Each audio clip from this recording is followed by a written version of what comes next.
Bien sûr, trois rapports qui ont fait l'objet de débats remplis de passion hier dans cette même salle.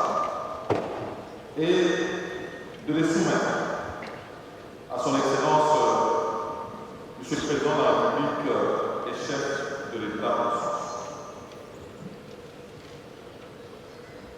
Avant d'aller me présenter devant son Excellence, Monsieur le Président de la République, avec ce rapport succinct qui a repris les travaux que vous avez effectués et compilés par le secrétariat technique, qu'il me soit permis de remercier son Excellence, Monsieur le Président de la République et chef de l'État pour son initiative d'avoir convoqué cette table ronde et avoir permis aux différents délégués des provinces au niveau national de venir débattre sur cette question sécuritaire de notre pays. Ensuite, qu'il me soit permis de remercier tous les participants à cette table ronde.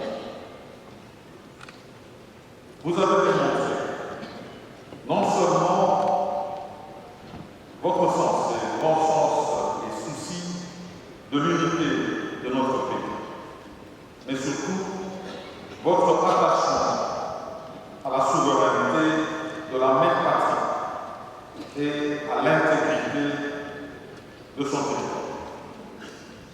Puisse ce rapport des travaux qui vont être transmis à son Excellence, Monsieur le Président de la République, permettre de couronner les efforts et les sacrifices dans la recherche commune des solutions les meilleures pour la sécurité et le développement de notre pays.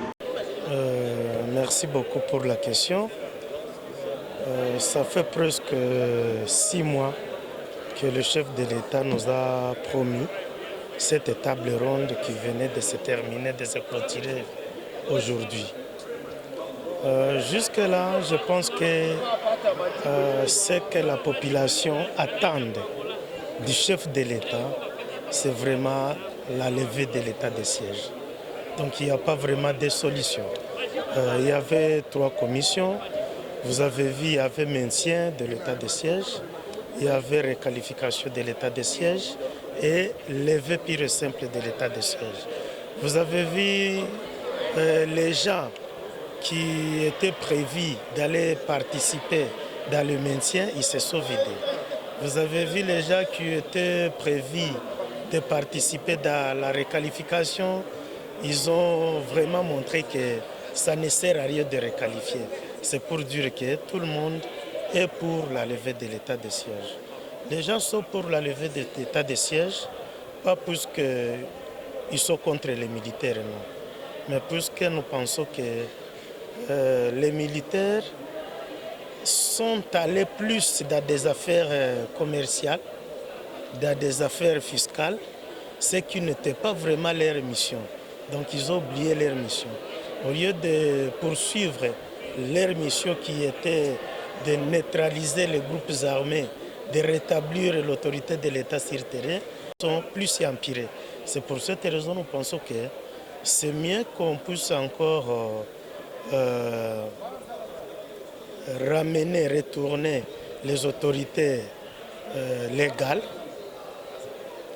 et puis voir si on peut renforcer les opérations pour les militaires, puisqu'il faut vraiment mettre aussi nos militaires dans de bonnes conditions, dans des conditions qui les facilitent vraiment de bien travailler, de bien faire face à l'ennemi.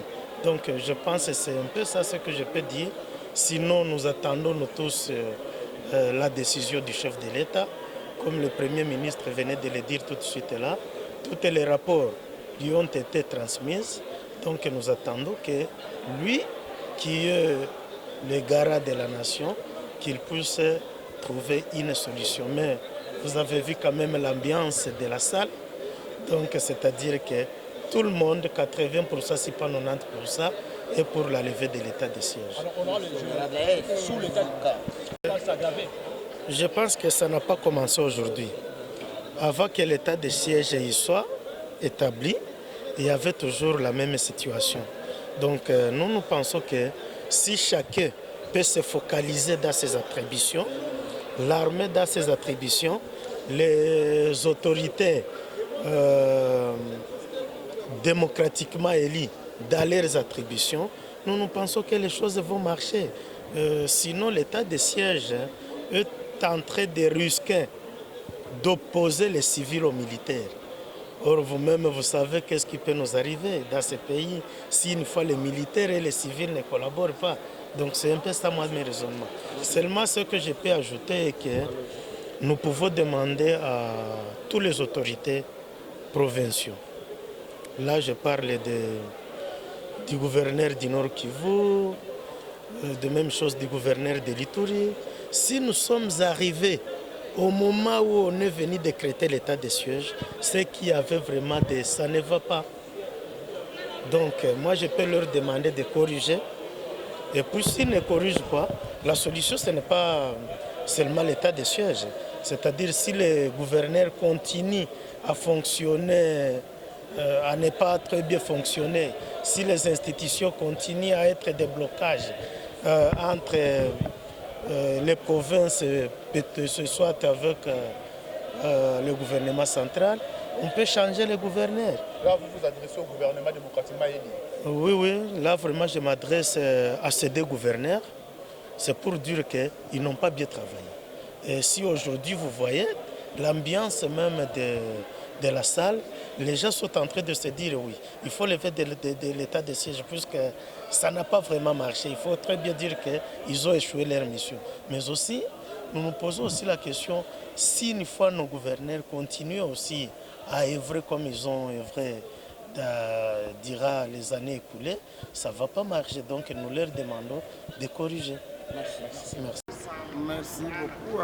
Les travaux se sont très bien déroulés, très bien dans un très bon climat, dans un climat apaisé, quand bien même qu'il y a eu des divergences d'idées en rapport avec la thématique qui nous a été proposée. Nous avons constaté que bon nombre de participants ont appuyé l'option levée de l'état de siège. Nous sommes en pleine démocratie. Nous avons vu aussi quelques équipes monter en toutes pièces pour venir appuyer le maintien de l'état de siège, chose qui ne corrobore pas avec le souci majeur de la population. Et donc nous avons clôturé. La clôture a été faite par le Premier ministre qui a représenté le chef de l'État. Et nous osons croire donc que le président va prendre une décision qui ira selon la volonté populaire. Nous l'avons souligné que l'état de siège pour le stade actuel est devenu impopulaire au vu aussi de tout le monde. C'est en rapport avec les résultats. Les résultats de l'état de siège, tout le monde le sait, c'est vraiment mitigé. Et c'est comme ça que la majorité, par exemple dans ma commission, moi je travaille dans la commission levée de l'état de siège, nous étions 149 et 148 avaient voté pour la levée de l'état de siège, 0 a voté contre et une seule personne a voté par abstention. Donc là nous attendons du chef de l'État, garant de la nation, commandant suprême, une décision finale et qui ne sera autre que, selon ma volonté, la levée de l'état de siège. D'abord, contexte sécuritaire. Et vous savez, lorsque le pays se sent menacé, le chef de l'État comme garant de la nation, il est le commandant suprême. Il lui revient, il a ce pouvoir-là de convoquer une table ronde à la recherche de la paix. Et vous le savez tous. Ce que nous faisons ici, c'est loin d'abord des cadres considérés comme vous venez de le dire. Nous sommes tous à la recherche de la paix. Et même ceux-là qui parlent du maintien de l'état de siège, toujours dans le seul souci de rétablir la paix dans cette partie de la République. Et donc, je pense que le président de la République a fait son travail comme garant de la nation. C'est comme un malade. Lorsque ça ne va pas à l'hôpital, on peut tenter même à la prière, tout comme on peut aller tenter chez un féticheur, pourvu qu'il y ait quand même d'accalmie. Donc le président a bien fait, il a su agir comme garant de la nation. Et nous osons croire que la paix reviendra.